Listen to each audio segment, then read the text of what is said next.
Well, hello again. This is Steve once again, and today I'm going to talk a little bit about my thoughts on what's in a name. And hey, just maybe one or two people out there in the wild blue yonder of internet land will be interested in these musings. All right, first of all, we all have names, right? Names are convenient. After all, if it's just, hey buddy, hey buddy, hey so and so over there.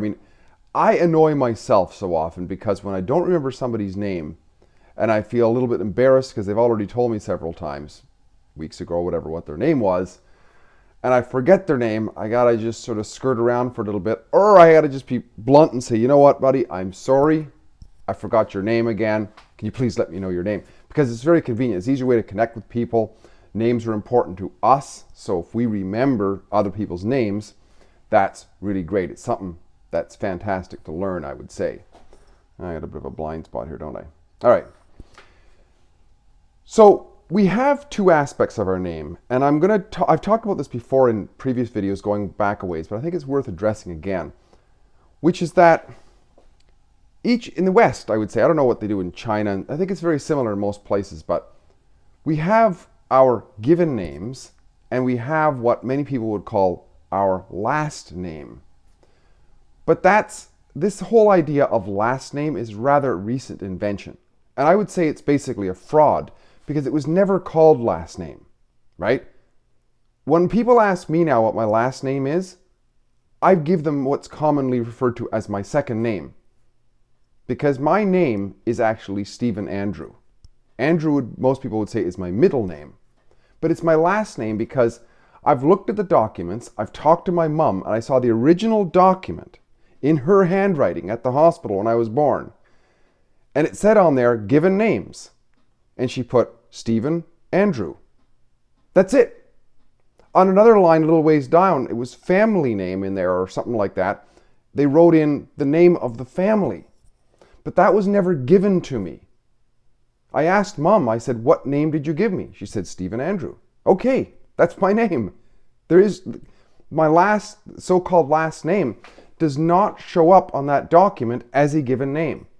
And I would bet that if you look at your founding document, where your mom or your parents or whatever is filled out at the hospital, you can go down to your public registry or whatever, and you probably pay $10 or whatever, and you can get a certified copy of it. It's very, very interesting.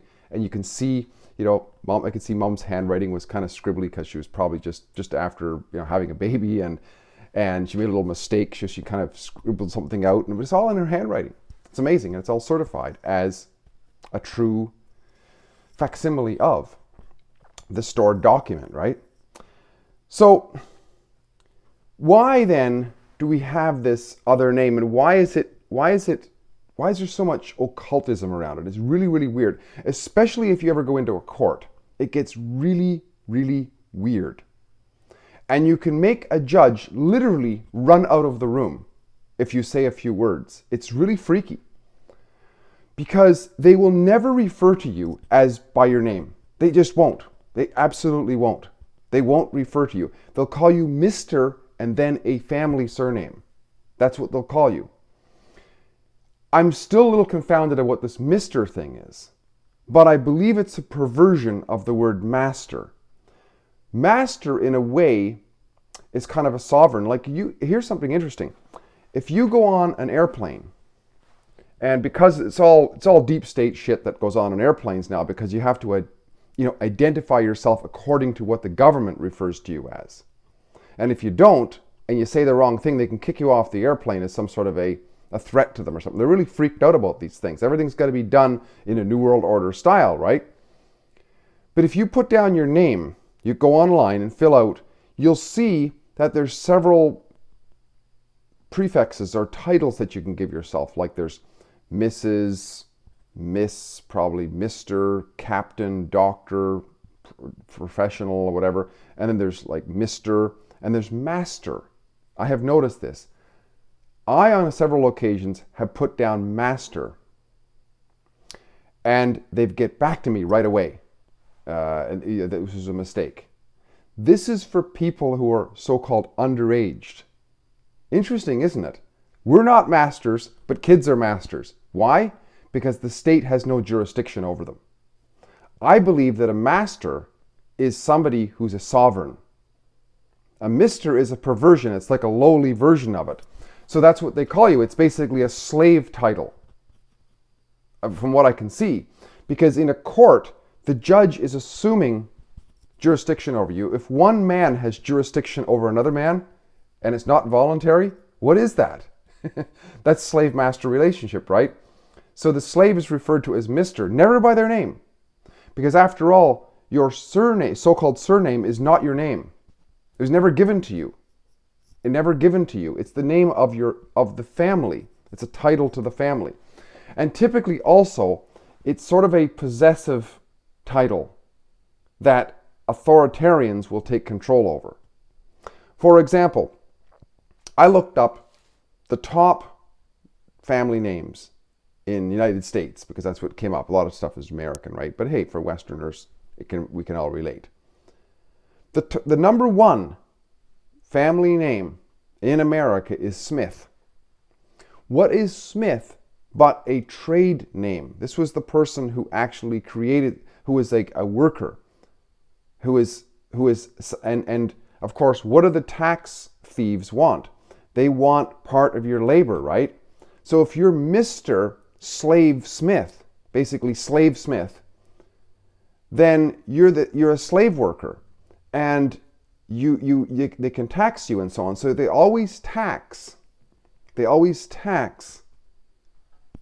family name. You could never they would never dare tax your given name.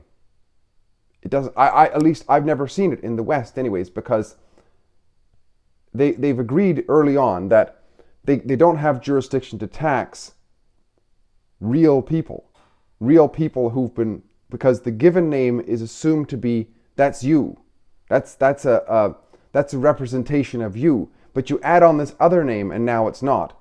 So they have plausible deniability, of course, these tax thieves and these judges and so on, because when things go down and people start waking up to it, they could say, well, hang on a second here, you didn't have the right to do that. He could say, oh, well, we didn't use your name anyway.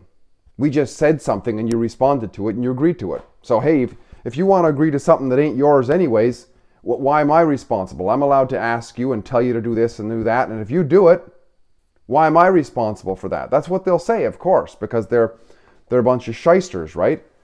So I think it's a good thing it's something to think about. And whenever I mention this to people, it's interesting actually, they get a little bit angry at me.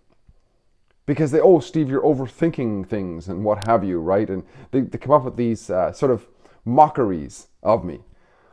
But it's really something interesting to look at, isn't it? Because why is it? What's so hard? If these institutions are so legitimate, what's so hard about just if I don't? Oh, for example, here's another one. Bill companies, especially government regulated and, well, this is the only example I have. Government agencies or highly government regulated sort of franchises like public utilities and what have you.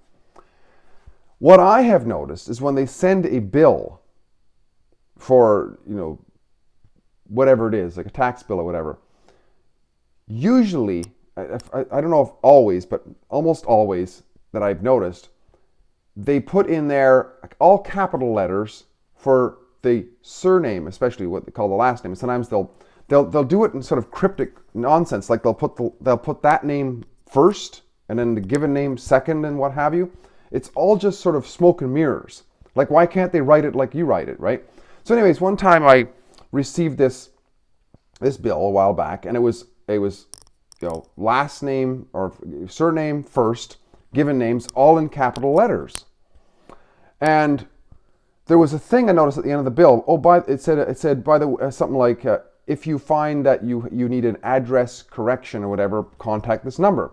So I called the number and I said, yeah, I noticed that there's something in the address that's not actually what I provided. They said, oh, okay, what is it? So then I asked them, well, can it be anything? Like, can it be like a punctuation error. And yeah, you can, anything at all that's not correct to your assessment will change. So I said, okay, first of all, you spelled my name wrong. Oh, well, how do you spell your name? So I started spelling it out, and my first name, my middle name, and then afterwards the surname. And they said, oh, well, we can't do that. And then I said, and by the way, too, you put all capitals. I don't spell my name like that. And when I was in grade school, if I put capitals where they didn't belong, the teacher would circle it with a red pen. So, well, that's not correct. You're supposed to do it this way. They said, oh, we can't do that. Why? I thought you said because you're not addressing me correctly. So they wouldn't do it. They wouldn't do it because they said their computer program doesn't allow it, which is BS, because you can change a font. They did it because they know that it's, or they didn't know, or whatever. Maybe, I don't know why, but maybe the person was ignorant as to why. Maybe they couldn't actually change it. But it was very, very interesting how names are, and especially when you get into the legal realm, it's smoke and mirrors.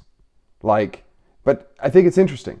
It's all around interesting. I don't have any conclusions here. It's important to us waking up, I guess, in us realizing that we're not actually our names.